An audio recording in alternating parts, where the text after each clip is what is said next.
já voltei aqui para ler duas crônicas da Clarice Lispector. Eu vou ler e vou comentar no final. E são duas crônicas das quais eu gosto bastante, e acho que elas são até crônicas bem conhecidas pelos leitores. A primeira se chama Surpresa e foi escrita no Jornal do Brasil dia 19 de agosto de 67, e eu acho ela uma crônica bem intimista. E a segunda, eu não sei se a pronúncia é correta porque é latim, é Dies Irae. Também é uma crônica bem conhecida e é como um desabafo como um ser humano. Então fica aí para acompanhar a leitura das duas.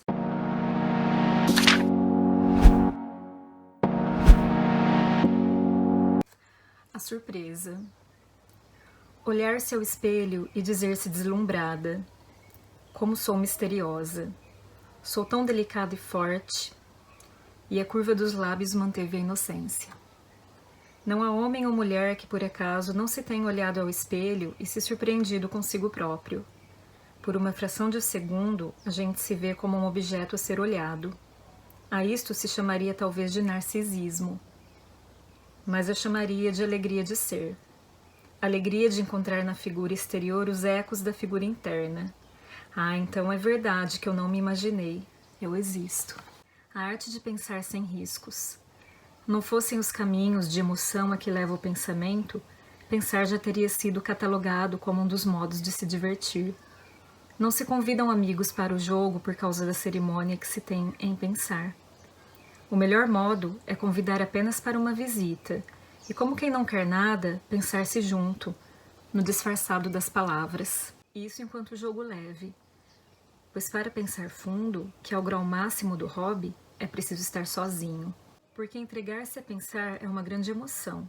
E só se tem coragem de pensar na frente de outrem quando a confiança é grande a ponto de não haver constrangimento em usar, se necessário, a palavra outrem.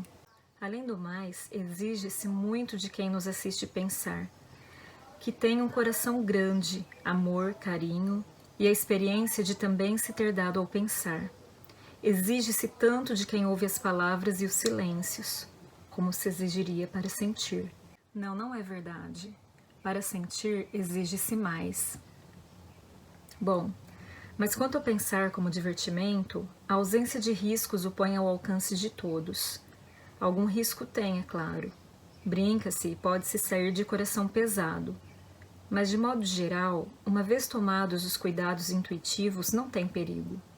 Como hobby, apresenta a vantagem de ser por excelência transportável, embora no seio do ar ainda seja melhor, segundo eu. Em certas horas da tarde, por exemplo, em que a casa cheia de luz mais parece esvaziada pela luz, enquanto a cidade inteira estremece trabalhando e só nós trabalhamos em casa, mas ninguém sabe. Nessas horas em que a dignidade se refaria se tivéssemos uma oficina de concertos ou uma sala de costuras, nessas horas pensa-se. Assim, começa-se do ponto exato em que se estiver, mesmo que não seja de tarde, só de noite é que não aconselho. Uma vez, por exemplo, no tempo em que mandávamos roupa para lavar fora, eu estava fazendo hall. Talvez por hábito de dar o título ou por súbita vontade de ter caderno limpo, como em escola, escrevi hall de... E foi nesse instante que a vontade de não ser séria chegou. Esse é o primeiro sinal do animus brincandi em matéria de pensar como hobby. E escrevi esperta, hall de sentimentos. O que eu queria dizer com isto, tive que deixar para ver depois. Outro sinal de estar em caminho certo é o de não ficar aflita por não entender. A atitude deve ser: não se perde por esperar, não se perde por não entender. Então comecei uma listinha de sentimentos dos quais não sei o nome. Se recebo um presente dado com carinho por pessoa de quem não gosto, como se chama o que sinto? A saudade que se tem de pessoa de quem a gente não gosta mais, essa mágoa, esse rancor, como que chama? Estar ocupada e de repente parar por ter sido tomada por uma súbita desocupação desanuviadora e beata, como se uma luz de milagre tivesse entrado na sala. Como se chama o que se sentiu? Mas devo avisar, às vezes começa-se a brincar de pensar, E eis que inesperadamente o brinquedo é que começa a brincar conosco. Não é bom, é apenas frutífero.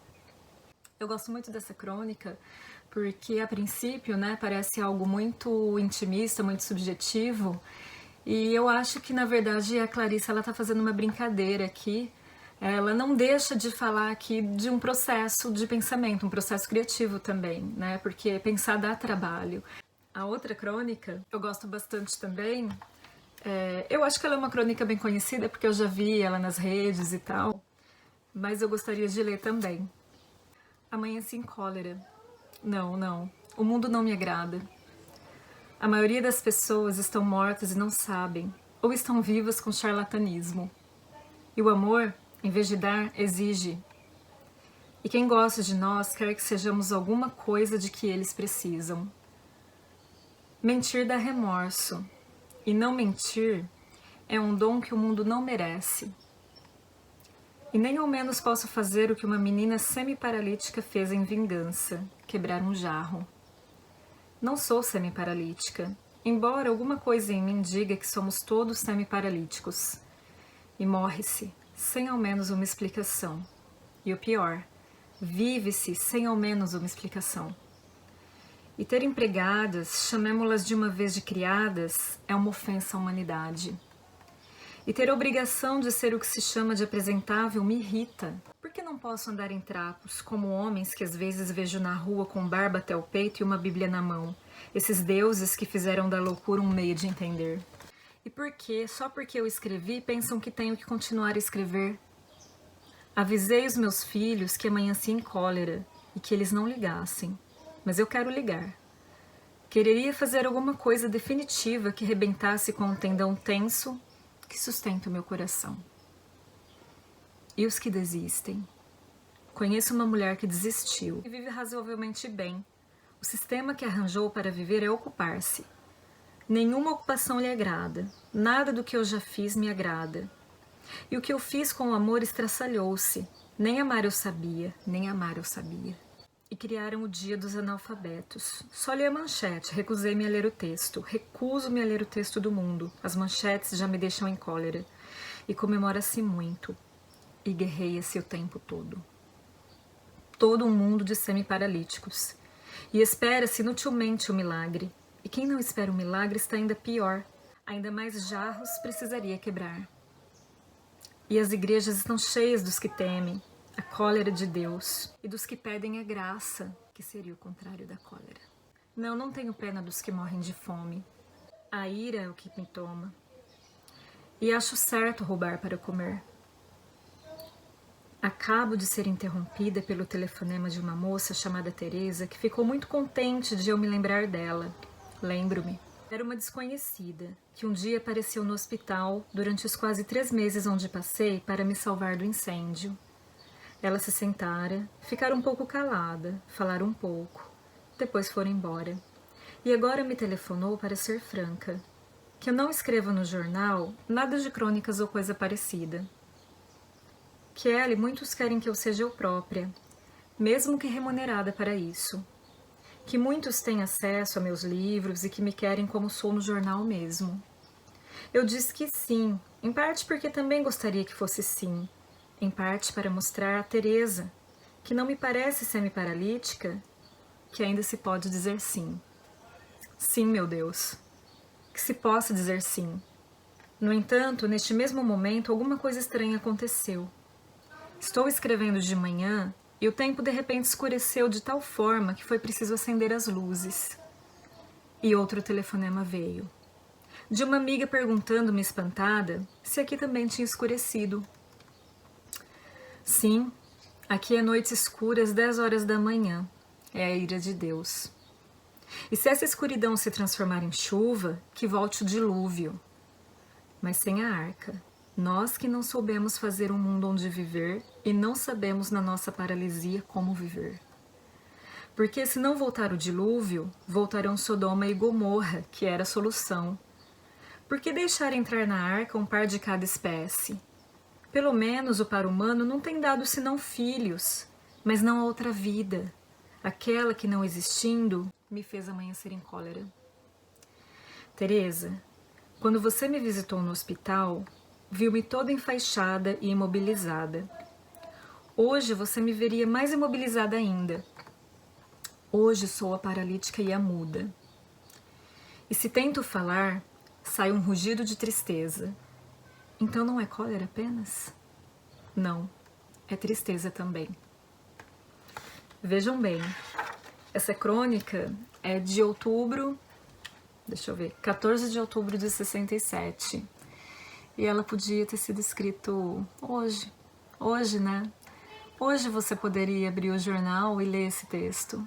E esse texto faria todo o sentido do mundo. E é tão curioso porque me remete muito às ideias do Saramago. Estou revisitando, né, o Saramago. E como ele também tinha tem crônicas que ele diz sobre o mundo, né? Ele fala que o mundo estava mais escuro, né? E nessa crônica ele pede para o leitor ficar atento, prestar atenção às coisas do mundo. Então, essa crônica da Clarice é muito um desabafo, né? Um desabafo de que talvez a humanidade não mereça, né, a vida. É isso que eu penso. E o Saramago tinha a mesma ideia também. Muitas vezes ele dizia, tudo isso aí deve começar tudo de novo, né? Isso aí, esse mundo deve acabar e começar tudo de novo. Mas esses textos não me deixam pessimista. Muito pelo contrário, esses textos me fazem resistir, me fazem olhar para a vida e ainda esperar alguma coisa, sabe? Então, eu acho que vale a pena olhar para a beleza. Eu espero que vocês tenham gostado. Até breve.